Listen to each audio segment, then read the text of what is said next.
गणेश घाट ते under bypass पर्यंतचा सुशोभीकरण आणि काँक्रिटीकरण रस्त्याचे उद्घाटन भाजपचे कार्याध्यक्ष रवींद्र चव्हाण यांच्या हस्ते करण्यात आले। हे विकास काम आमदार विशेष निधीतून करण्यात आले। डोंबिवलीकरांना अद्ययावत सुशोभित गणेश विसर्जन सुविधा असलेले एक अनोखे केंद्र प्रदान करण्यात आले, जेणेकरून लोक त्यांच्या मित्र आणि कुटुंबियांसोबत त्यांचा वेळ नियोजन करू शकतील।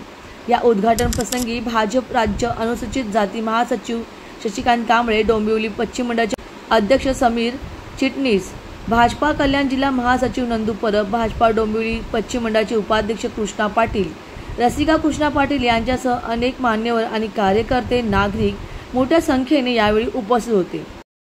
देशाचे पंतप्रधान आदरणीय नरेंद्र मोदीजी, महाराष्ट्र राज्याचे लोकप्रिय असे मुख्यमंत्री आदरणीय देवेंद्रजी, उपमुख्यमंत्री आदरणीय एकनाथराव शिंदेजी, आदरणीय अजितदादा, महायुतीचे सर्व नेते सातत्याने जनतेच्या आनंदासाठी नेहमीच प्रयत्न करत असतात।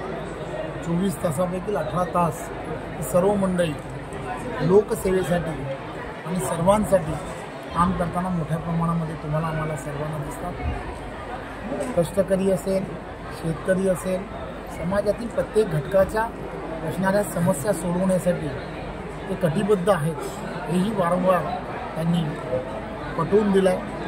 वेगवेगळ्या विकास कामांच्या माध्यमातून मेट्रो असेल, जाळं पसरावं सर्व ठिकाणी, यासाठी त्यांचा प्रयत्न आहे। आणि त्याचबरोबर 720 किलोमीटरचा असणारा कोकणामधील समुद्र किनारा जो आहे आणि त्याजवळचा असणारा खाडीचा परिसर असेल, यालासुद्धा सुशोभित करण्यासाठी पोर्ट खातं असेल, त्या पोर्ट खात्याच्या माध्यमातून सातत्याने 2014 पासून आजपर्यंत प्रयत्न हे महायुतीच्या माध्यमातून केले गेले। आज एक चांगला भव्य दिव्य असं या परिसरातील कामाचं लोकार्पण हे झालेलं आहे। खऱ्या अर्थाने महायुतीच्या सर्व नेत्यांचं मी मनपूर्वक धन्यवाद। The bureau report, discovery TV news.